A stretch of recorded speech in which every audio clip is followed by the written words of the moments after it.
নমস্কার, সবাইকে শুভ সন্ধ্যা জানিয়ে আমরা আজকের পর্বের ক্লাসটা শুরু করছি।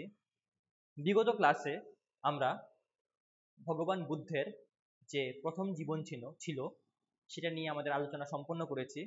আজকের ক্লাসে আমরা তার যে পরবর্তী জীবন, গৃহত্যাগের পরবর্তী জীবন আছে সেইটা নিয়ে আলোচনা করব, এবং যদি টাইম পারমিট করে তাহলে বৌদ্ধ ধর্মের যে বিভিন্ন দিক আছে সেগুলি নিয়েও কিন্তু আলোচনা করব। ঠিক আছে?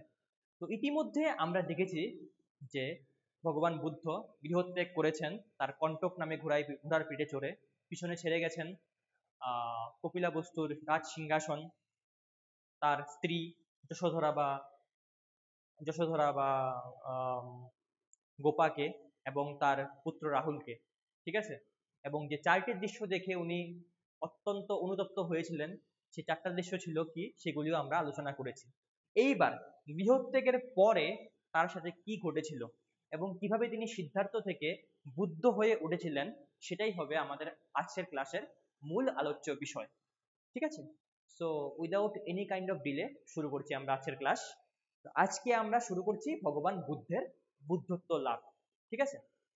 তো গৃহত্যাগের পর ভগবান বুদ্ধ বৈশালী বৈশালী ও রাজগৃহের বিভিন্ন স্থানে, রাজগৃহ এবং বৈশালীর বিভিন্ন স্থানে বিভিন্ন গুরুর কাছে কিন্তু যোগ অভ্যাস এবং জ্ঞান লাভ করেন। এইবারে যারা ভিউয়ার্স আছে ওদের কাছে আমার একটা প্রশ্ন আছে, তোমাদের বলতে হবে কমেন্ট বক্সে যে বৈশালী এবং রাজগৃহ কোন দুই মহাজন পদের রাজধানী ছিল। আমি কিন্তু মহাজন পদ পড়ানোর সময় কিন্তু পড়িয়েছিলাম, তাহলে তোমাদের কাছে এই প্রশ্নটা বা চ্যালেঞ্জটা তোমাদের কিন্তু বলতে হবে without any kind of cheating যে বৈশালী এবং রাজগৃহ কোন দুই মহাজন পদের রাজধানী ছিল। ঠিক আছে? আচ্ছা, সে যাই হোক, অর্থাৎ গৃহত্যাগের পরে কিন্তু উনি বর্তমান যে ভারতবর্ষ আছে তার মূল ভূখণ্ডে প্রবেশ করছেন নেপাল থেকে, যদিও তখন ভারতবর্ষের আইডিয়া ছিল না। তবে যাই হোক, তখন উনি বৈশালী এবং রাজগৃহে যে বিভিন্ন গুরু আছেন তৎকালীন সময় তাদের কাছে কিন্তু উনি বিভিন্ন শাস্ত্র অধ্যয়ন করছেন, যোগ শিক্ষা করছেন, যোগ অভ্যাস করছেন, কিন্তু কোনো কিছুতেই কিন্তু উনি স্যাটিসফাইড হচ্ছেন না, উনি কিন্তু তৃপ্ত হচ্ছেন না। উনার মনে যে জিজ্ঞাসা আছে যে এই যে সমগ্র পৃথিবীর মধ্যে একটা দুঃখ কষ্ট আছে, মৃত্যু আছে, সবাইকে বৃদ্ধ হতে হবে, সবাইকে রোগগ্রস্ত হতে হয়, এটা থেকে কিভাবে মুক্তি পাওয়া যায়, এটার কিন্তু উত্তর উনি পাচ্ছেন না। ঠিক আছে? এবং এই উত্তর খোঁজার জন্যই কিন্তু উনি গৃহত্যাগ করেছেন। সুতরাং শাস্ত্র অধ্যয়ন এবং যোগ অভ্যাসে উনি কিন্তু তৃপ্তি পাচ্ছেন না। এইভাবে উনি দীর্ঘ 6 বছর অতিক্রান্ত করেছেন। কয় বছর? 6 বছর এইভাবে অতিক্রান্ত করেছেন। এবং অতিক্রান্ত করার পর গয়ার নিকটবর্তী, গয়া হলো তৎকালীন সময়ে যে মগধ ছিল তার একটা অংশ, বর্তমানে হলো এটা বিহারের একটা জায়গা গয়া। আমরা সাধারণত বলে থাকি, দেখবে যখন বাড়িতে কেউ বয়োজ্যেষ্ঠ মারা যান গয়ায় গিয়ে পিণ্ডদান করতে হয়, তাই তো? সেই গয়ার কথাই বলছি আমি। গয়ার নিকটবর্তী একটা জায়গা ছিল যার নাম ছিল উরুবিল্ল। কি জায়গাটার নাম? উরুবিল্ল। গয়ার নিকটবর্তী উরুবিল্ল নামক স্থানে নৈরঞ্জনা নদীর তীরে, নদীর নাম কি? নৈরঞ্জনা নদীর তীরে, অর্থাৎ দীর্ঘ 6 বছর রাজগৃহ এবং বৈশালীতে বিভিন্ন গুরুর কাছে যোগ অভ্যাস এবং শাস্ত্র পাঠ করার পর যখন উনি পরিতৃপ্ত হননি, উনি ওনার প্রশ্নের উত্তর খুঁজে পাননি, তখন গয়ার নিকটবর্তী উরবিল্ল নামক স্থানে নৈরঞ্জনা নদীর তীরে কিন্তু উনি একটি অশ্বত বৃক্ষের নিচে গভীর ধ্যানে মগ্ন হন। হ্যাঁ, উনি কিন্তু গভীর ধ্যানে মগ্ন হন। নেক্সট কি হয় দেখো। ঠিক আছে, গভীর ধ্যানে মগ্ন হয়েছেন। এইবারে কি? এইবারে উনি মনে মনে একটা কঠিন কঠিন প্রতিজ্ঞা নেন। যদিও মাঝখানে একটা গল্প আছে যে প্রথম ধাপে উনি ইয়ে করেন, ধ্যান করেন, ধ্যান করার পর যখন উনি অত্যন্ত দুর্বল হয়ে পড়েন তখন শর্মিষ্ঠা নামে একজনের কাছ থেকে মিষ্টান্ন আহার করে উনি দ্বিতীয়বার প্রতিজ্ঞাবদ্ধ হয়ে ধ্যানে বসেন। যাই হোক, সেটা আমাদের হয়তোবা ইম্পর্টেন্ট না, জন্য দেওয়া হয়নি এখানে। তো সেখানে আমরা দ্বিতীয় পর্বে যে উনি শুরু করেছেন ওনার ধ্যান, সেটা সেটা আমরা আলোচনা করি। উনি প্রতিজ্ঞাবদ্ধ হন। কি প্রতিজ্ঞা করেন? যে দিব্য জ্ঞান লাভ করা না পর্যন্ত তিনি এই আসন ত্যাগ করবেন না, এই আসনেই তার শরীর শেষ হবে। আমরা যখন ক্লাস 12-এ পড়তাম, তখন আমার সাবজেক্ট ছিল ফিলোসফি। মানে মানে আমি উচ্চ মাধ্যমিকে ফিলোসফি সাবজেক্ট ছিল, এবং 2016 সালে আমি যখন উচ্চ মাধ্যমিক পরীক্ষা পাশ করি সেই বছর ফিলোসফিতে অল ত্রিপুরায় আমি হাইয়েস্ট নাম্বার পেয়েছিলাম। আচ্ছা ঠিক আছে, সেটা পয়েন্ট না। ফিলোসফিতে যখন আমরা বৌদ্ধ দর্শন পড়ি সেই সময় একটা কথা আছে, এই লাইনটা দেখে আমার মনে পড়লো। এই যে উনি প্রতিজ্ঞাবদ্ধ হচ্ছেন, তখন উনি বলছেন, হয় মন্ত্রের সাধন, নয় দেহের পতন। হয় আমি এই আসনে বসে মন্ত্র সাধন করব, অর্থাৎ দিব্য জ্ঞান লাভ করব, বুদ্ধত্ব লাভ করব, নতুবা আমার দেহ শেষ হয়ে যাবে। বর্তমান যুগেও যে কোনো কম্পিটিটিভ এক্সাম ক্লিয়ার করার জন্য আমাদের এইরকম মাইন্ডসেটেরই দরকার। হয় মন্ত্রের সাধন, নতুবা দেহের পতন। দেহ যা কিছু হয়ে যাক, আমার একটা আসনে বসে, এক আসনে বসে আমার যে লক্ষ্য আছে তার প্রতি এগিয়ে যেতে হবে। ঠিক আছে, তো ভগবান বুদ্ধ এখানে সেই কথাটাই বলেছিলেন, হয় মন্ত্রের সাধন, নতুবা দেহের পতন, বলে উনি তপস্যা শুরু করেন। দীর্ঘ 1 মাস ধ্যানের পর, যদিও কোথাও কোথাও মতান্তরে বলা আছে যে 49 ডেজ তপস্যার পর উনি কিন্তু দিব্য জ্ঞান বা বুদ্ধত্ব লাভ করেন। যে নির্বাণটা ছিল, নির্বাণ জ্ঞান বলা হয়, সেটা লাভ করেন। এইবার যদি কেউ আমাকে প্রশ্ন করে যে নির্বাণ কি, অনেকে বলে মুক্তি, অনেকে বলে এরকম একটা অবস্থা যেখানে দুঃখ কষ্ট কিছু থাকে না, বা নির্বাণ লাভ করার পর মানে মানুষের পুনর্জন্ম হয় না। সবই ঠিক আছে, কিন্তু ভগবান বুদ্ধ নিজে তার একটা গ্রন্থের মধ্যে বলেছেন, ওনার সময় কোনো গ্রন্থ লেখা হয়নি, অবশ্যই ত্রিপিটকের মধ্যে একটা অংশের মধ্যে ওনার যে উপদেশগুলি ছিল সেগুলিকে সংকলিত করা হয়েছিল, সেখানে উল্লেখ আছে। আর যারা তোমরা ইতিহাসের স্টুডেন্ট, তারা যখন স্ট্যান্ডার্ড বুক পড়ো, উপেন্দ্র সিং এর বই, উপেন্দ্র সিং হলেন প্রাক্তন প্রধানমন্ত্রী মনমোহন সিং এর কন্যা, যিনি এই বইটা লিখেছিলেন, এনশিয়েন্ট ইন্ডিয়ার খুবই একটা ভালো বই, সেটার মধ্যে উল্লেখ আছে গৌতম বুদ্ধ বলছেন যে নির্বাণটা যে কি জিনিস সেটাকে বাক্যে প্রকাশ করা যায় না। এটা একটা এইরকম অবস্থা সেটার মধ্যে যে গেছে সেই বলতে পারবে, অর্থাৎ মুদ্রা কথা সিদ্ধি লাভ করেছেন। তো এইখানে আমাদের উল্লেখযোগ্য বিষয় হলো যে গৃহত্যাগ করেছেন উনি। গৃহত্যাগ করার পর বৈশালী এবং যে রাজগৃহ আছে সেখানে বিভিন্ন গুরুর কাছ থেকে উনি শিক্ষা লাভ করেছেন শাস্ত্র সম্পর্কে, যোগ সম্পর্কে, কিন্তু পরিতৃপ্ত না হওয়ায় উনি গয়ার কাছে পূর্ববিল্ল নামক স্থানে নৈরঞ্জন নদীর তীরে একটা অশ্বত্থ বৃক্ষের নিচে বসে তপস্যা শুরু করেছেন। হয় মন্ত্রের সাধন, নয় দেহের পতন। তারপর 1 মাস পরে, 1 মাস সময়কাল পরে, 1 মাস সময়কাল পরে, বা কোথাও কোথাও বলা হয়েছে 49 দিন পরে উনি কিন্তু নির্বাণ লাভ করেছিলেন, বা যে পূর্ণ জ্ঞান আছে, যে দিব্য জ্ঞান আছে সেটা লাভ করেছিলেন। ঠিক আছে, এবং এই জ্ঞান লাভ করার পর উনি কিন্তু জ্ঞানটাকে অনেক সময় বোধি, সম্বোধি বা দিব্য জ্ঞানও বলা হয়ে থাকে। লাভ করার পরে কিন্তু উনি বুদ্ধ হয়েছিলেন। যে বোধি জ্ঞান লাভ করে সেই কিন্তু বুদ্ধ হয় বা তথাগত হয়। ঠিক আছে, এই সময় তার বয়স ছিল 35 ইয়ার্স। যেহেতু তোমাদের এমসিকিউ বেসড কোশ্চেন, মার্ক করে রাখতে পারো যে কত বছর বয়সে সিদ্ধার্থ বোধি জ্ঞান লাভ করে বা বুদ্ধত্ব লাভ করেছিলেন। 35 ইয়ার্স যখন ওনার এজ হয়েছিল তখন। ঠিক আছে, এবং এই জ্ঞান লাভ করার পরে কিন্তু ওনার নাম হয়েছিল বুদ্ধ, যার আক্ষরিক অর্থ হলো জ্ঞানী বা তথাগত। তথাগত শব্দের অর্থ হলো যিনি পরম জ্ঞানের সন্ধান পেয়েছেন। ঠিক আছে, যে স্থানে ভগবান বুদ্ধ বুদ্ধত্ব লাভ করেছিলেন সেই স্থানের নাম হয় বোধগয়া বা বুদ্ধগয়া, এখনো আছে। একটা ফেমাস টুরিস্ট স্পট, এবং চীন, জাপান এবং ভারতবর্ষের বাইরের থেকে বহু মানুষ এই স্থানটাকে ভিজিট করার জন্য আসে, দেখার জন্য আসে। এটা একটা গুরুত্বপূর্ণ একটা জায়গা। ঠিক আছে, বোধগয়া বা বুদ্ধগয়া, যেখানে কিন্তু উনি নিজের যে নির্বাণটা ছিল সেটা লাভ করেছিলেন। ঠিক আছে, এবং যেই বৃক্ষের নিচে বসে উনি এই জ্ঞানটা লাভ করেছিলেন সেটার নাম ছিল বোধিদ্রুম। দ্রুম শব্দের অর্থই হলো গাছ বা বোধি বৃক্ষ। আবার এখানে একটা ইন্টারেস্টিং ফ্যাক্ট আমি বলি, আরো পরবর্তীকালে, অনেক পরে, ঠিক আছে, এটা প্রায় এর থেকে বোধহয় 1000 বছর পরে হবে, মানে এখন তো আমরা খ্রিস্টপূর্ব 6ষ্ঠ শতকের কথা বলছি, 7ম শতকে দিকে, হ্যাঁ 6ষ্ঠ খ্রিস্টাব্দ তো হলো, আচ্ছা 6ষ্ঠ বা 7ম শতকের দিকে, যখন শশাঙ্ক, যে কিন্তু শৈব ছিল, শৈব বলতে যে শিবের উপাসক, উগ্র হিন্দু ছিল যে, ঠিক আছে, শৈব ছিল, তার শাসনকালে কিন্তু দেখা যায় যে সে এতটাই মানে বৌদ্ধ ধর্ম বিরোধী ছিল। কারণ কি, বৌদ্ধ ধর্ম এবং হিন্দু ধর্ম কিন্তু অ্যাকচুয়ালি নীতিগতভাবে কিন্তু ওরা একটাকে আরেকটা এন্ডোর্স করে না। কারণ হিন্দু ধর্মে যখন প্রথমেই বলেছি আমি যাগ যজ্ঞ পশু বলি ইত্যাদি অনেক বেড়ে গিয়েছিল, অনুষ্ঠান সর্বস্ব হয়ে গেছিল হিন্দু ধর্ম, সেটাকে পরিশুদ্ধ করার জন্য কিন্তু আমরা দেখতে পাই যে জৈন ধর্ম বা বুদ্ধ ধর্মের উৎপত্তি হয়েছে। যদিও পরবর্তীকালে হিন্দু ধর্ম নিজেকে পরিশুদ্ধ করে নিয়েছে, কারণ কি যখন দেখতে পেয়েছে যে মানুষের বিশ্বাসে আঘাত লাগছে, মানুষ আস্তে আস্তে অন্য ধর্মের দিকে মুখ করে নিচ্ছে, তখন কিন্তু পরবর্তীকালে হিন্দু ধর্মও কিন্তু পিউরিফাইড হয়েছিল বা পরিশ্রুত হয়েছিল বা পরিশুদ্ধ হয়েছিল। তো যাই হোক, গল্পটা আমি বলছি জাস্ট একটা ফ্যাক্ট অফ নলেজ। এই যে শশাঙ্ক ছিল, যাকে বলা হচ্ছে গৌরভুজঙ্গ, মানে গৌরের সাপ বলা হচ্ছে, সে কিন্তু এই বোধিবৃক্ষকে প্রতিহিংসার কারণে কেটে দিয়েছিল, এবং আগুন দিয়ে দিয়েছিল যে এখান থেকে আর নতুন গাছ সৃষ্টি না হয়। যদিও আমরা জানি যে বোধিবৃক্ষের যে চারা ছিল সেগুলি অলরেডি গৌতম বুদ্ধের সময় অশোকের সময় শ্রীলঙ্কায় পাঠানো হয়েছিল, এবং পরবর্তীকালে সেখান থেকে এনে আবার রোপণ করা হয়েছিল এখানে, ঠিক না?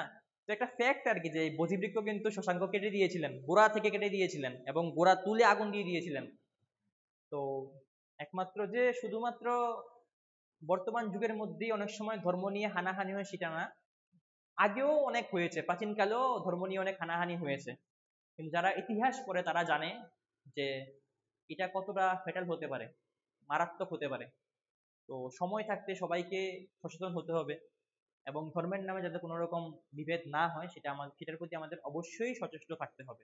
কারণ কি যখন যখন আমরা দেখেছি ভারতবর্ষ ধর্মীয় কারণে, জাতপাতের কারণে দুর্বল হয়ে পড়েছে, আমাদের ঐক্য আঘাতপ্রাপ্ত হয়েছে, তখন তখন বৈদেশিক আক্রমণকারীরা কিন্তু আমাদেরকে পরাজিত করে, এটা ব্রিটিশরাই হোক বা অন্য কেউই হোক, আমাদের কিন্তু তাদের প্রধানত করেছে। অলওয়েজ আমরা এটাই চাই যে সবাই যাতে মিলেমিশে ঐক্যবদ্ধ হয়ে আমরা একটা ভারতবাসী রূপে আমরা আত্মপ্রকাশ করতে পারি। যাই হোক, অন্য কথা অনেক হয়েছে, তাহলে এখানে যে জিনিসটা আছে সেটা হলো যে 49 ডেজ বা 30 দিন 30 ডেজ উরুবিল্ল নামক স্থানে নৈরঞ্জনা নদীর তীরে উনি তপস্যা করেছিলেন, একটা বোধিবৃক্ষের নিচে বসে, সেখানে উনি নির্বাণ লাভ করেছিলেন বা বোধি লাভ করেছিলেন, বোধিজ্ঞান লাভ করেছিলেন। তারপরে ওনার নাম হয়েছিল বুদ্ধ বা তথাগত। এবং এই দুইটা শব্দের আক্ষরিক অর্থও কিন্তু আমি দিয়ে দিয়েছি এখানে, তোমরা যখন পিডিএফটা পাবে তখন তোমরা আলোচনা করে নিও বা দেখে নিও একটু, ঠিক আছে? এবং ওই বৃক্ষকে বলা হচ্ছে বোধিদ্রুম বা বোধি বৃক্ষ। এইবার নেক্সট যে পার্টটা আছে, এইবার ভগবান বুদ্ধ যে জ্ঞানটা উনি লাভ করেছেন, এবার সেটা উনি ছড়িয়ে দেবেন জগতের মধ্যে। এবার জ্ঞান তো উনি লাভ করেছেন, এবার দুঃখ কষ্ট থেকে বাঁচার জন্য মানুষের মধ্যে এই জ্ঞানটাকে উনি ছড়িয়ে দেবেন। এবং প্রথম যে উনি সেরমন বা উপদেশ দেবেন সেটা কোথায় দিয়েছেন, কে কে শিষ্য ছিল, এইগুলি কিন্তু এক্সাম পার্সপেক্টিভ থেকে অনেকটা ইম্পর্টেন্ট হয়ে যায়। কেন ইম্পর্টেন্ট হয়ে যায়? কারণ এইখানে তথ্যবহুল, এই অংশটা তথ্যবহুল, যেহেতু তথ্যবহুল সুতরাং এখান থেকে প্রশ্ন আসার সম্ভাবনাও কিন্তু অনেকটাই বেশি। ওকে, সো আমরা এই পার্টটাও দেখছি কি করা যায়, কতটুকু তোমাদেরকে এক্সপ্লেন করে দেওয়া যায়। তো জন্ম কোথায় হয়েছিল, একটা ম্যাপ থাকলে ভালো হতো, আমি নেক্সট চেষ্টা করবো একটা ভারতের ম্যাপ দিয়ে বোঝানোর জন্য। জন্ম হয়েছিল নেপালের যে তরাই অঞ্চল আছে সেখানের লুম্বিনী একটা উদ্যানের মধ্যে, কপিলাবস্তুর লুম্বিনী উদ্যানে জন্ম হয়েছিল। তারপর গৃহত্যাগ করেছেন, গৃহত্যাগ করে ভারতবর্ষের দিকে এসেছেন। বৈশালী এবং রাজগৃহ যে অংশগুলি আছে, ষোড়শ মহাজনপদের কোন অংশে আছে তোমরা বলবে, কমেন্ট করবে। সেইখানে উনি প্রথম শিক্ষা নিয়েছেন, যোগ অভ্যাস করেছেন। তারপরে গয়ার কাছে উরুবিল্ল নামক গ্রামে গেছেন, সেখানে গিয়ে উনি বোধি জ্ঞান বা নির্বাণ লাভ করেছেন। এইবারে জ্ঞান লাভ করেছেন গয়াতে, ওইখান থেকে উনি যাচ্ছেন এবার কাশিতে, কাশি না কাশির নিকটবর্তী একটা জায়গায়, আমি বলছি কোনটা। এবং সেখানে গিয়ে উনি উনার প্রথম যে বাণী আছে, ধর্ম আছে, সেটাকে প্রচার করবেন। ওকে, তো বুদ্ধত্ব লাভের পর কাশীর নিকটবর্তী ঋষিপত্তনের, বর্তমান সময়ে সেটাকে বলা হয় সারনাথ। এই কারণেই সারনাথে কিন্তু একটা বিশাল বড় স্তূপ বানানো হয়েছে এবং এখনো সেটা আছে, টু কমেমোরেট এই যে বুদ্ধের যে প্রথম বাণী প্রচার আছে সেটাকে কিন্তু স্মরণীয় করে রাখার জন্য কিন্তু পরবর্তীকালে ওখানে সারনাথের স্তূপটা বানানো হয়েছিল, ঠিক আছে? এই সারনাথে কিন্তু উনি প্রথম উনার যে জ্ঞানটা ছিল সেটাকে বিতরণ করেছিলেন বা উপদেশ দেওয়া শুরু করেছিলেন। তাহলে যদি পরীক্ষায় প্রশ্ন আসে, সারনাথে থেকে অপশানে, আমি দেখেছি অনেক পরীক্ষার মধ্যে প্রশ্ন আসে এবং অপশানে ঋষিপত্তন থাকে না, যদি কঠিন হয় তাহলে আসতে পারে। পরীক্ষার মধ্যে অপশন কিন্তু সবসময় থাকে সারনাথ, যে ভগবান বুদ্ধ তার যে প্রথম উপদেশ দিয়েছিলেন সেটা কোনখানে দিয়েছিলেন, রাজগৃহ, বোধগয়া, সারনাথ, নাকি উপরের কোনোটাই নয়। Without thinking second time, for the second time তোমরা কিন্তু সঙ্গে সঙ্গে সারনাথটাকে কিন্তু তোমরা টিক করে দেবে, কারণ সারনাথটাই সঠিক উত্তর। ঠিক আছে, খুব গুরুত্বপূর্ণ কিন্তু এই পার্টটা। ঠিক আছে, তো সারনাথে বলা হচ্ছে মৃগদাবে কি করছেন, পঞ্চভিক্ষু নামে পরিচিত যে 5 জন শিষ্য ছিল তাদের মধ্যে প্রথম উনি ওনার যে বোধি জ্ঞানটা ছিল সেটাকে বিতরণ করেছেন। ঠিক আছে, এই 5 জন শিষ্য কে কে ছিল, বপ্প, উদ্রিয়, অশ্বজিৎ, মহানাম এবং কৌন্ডিন্য। যে কোনো সময় পরীক্ষার মধ্যে দিতে পারে যে ভগবান বুদ্ধের প্রথম 5 জন শিষ্যের মধ্যে কে ছিলেন, একটা দিয়ে দিল অশ্বজিৎ, বাকি 4টা নাম অন্য, বাকি 3টা নাম দিয়ে দিল অন্য কিছু।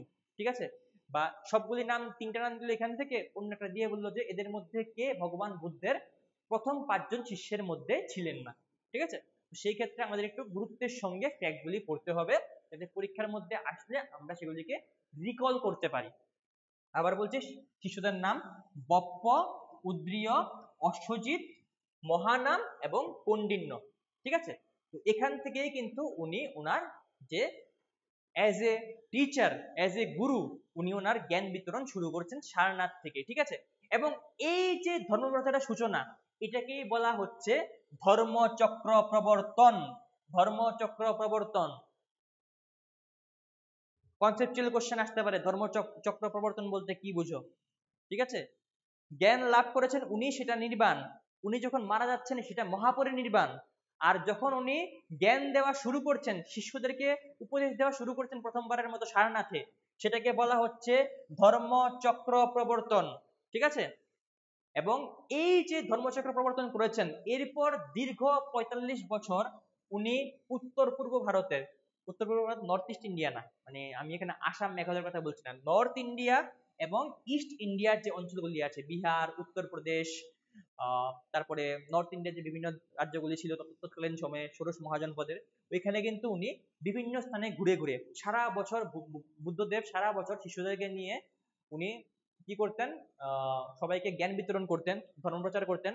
এবং বর্ষার সময় তারা কিন্তু বর্ষবাস করতেন। বর্ষার সময় তারা কোনো একটা গুহার মধ্যে আশ্রয় নিতেন, বর্ষার সময় তারা বেরিয়ে ধর্মপ্রচার করতেন না। ঠিক আছে, সারা বছর ভিক্ষা এবং ধর্মপ্রচার চলতো ঘুরে ঘুরে ঘুরে ঘুরে যাযাবরের মতো। এবং বর্ষাকালে হতো বর্ষাবাস। বর্ষার সময় তারা একটা স্থায়ী জায়গার মধ্যে বসবাস করতেন প্রবল বর্ষার থেকে রক্ষা পাওয়ার জন্য। ঠিক আছে, এবং আমরা দেখছি যে উত্তর এবং পূর্ব ভারতে কিন্তু উনি বহু নরনারীকে দীক্ষিত করেছিলেন। এবং এর মধ্যে আমি এখানে উল্লেখ করে দিচ্ছি যে অনেকজন ওনার শিষ্য ছিল, বড় বড় ব্যক্তিত্ব, যেগুলি আমরা অলরেডি কিছু কিছু পড়েছিও ষোড়শ মহাজনপদ পড়ার সময়। এই দেখো, সুপণ্ডিত ছিলেন একজন শিষ্য, ওনার নাম ছিল সারিপুত্ত। তারপর ছিল মোগল্লায়ন, তারপর ছিল ধনী বণিক যার নাম ছিল অনাথপিণ্ডক।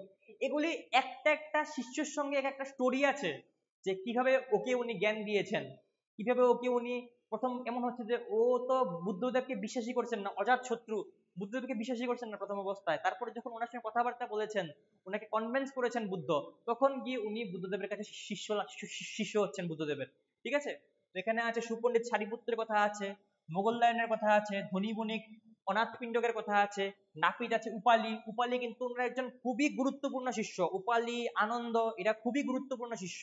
উপালি আছে, তারপরে আছে পতিতা, আম্রপল্লীর গল্প তো খুবই মানে খুবই একটা, পতিতা ছিল আর কি আম্রপল্লী, তার যে স্টোরিটা আছে, তোমরা যদি কেন তো মানে এগুলি পরীক্ষার পার্সপেক্টিভ থেকে নিষ্প্রয়োজন, পরীক্ষার থেকে এখান থেকে প্রশ্ন আসবে না, কিন্তু খুবই ইন্টারেস্টিং। তোমরা চাইলে ইন্টারনেটে সার্চ করে দেখতে পারো যে আম্রপল্লী স্টোরিটা কি।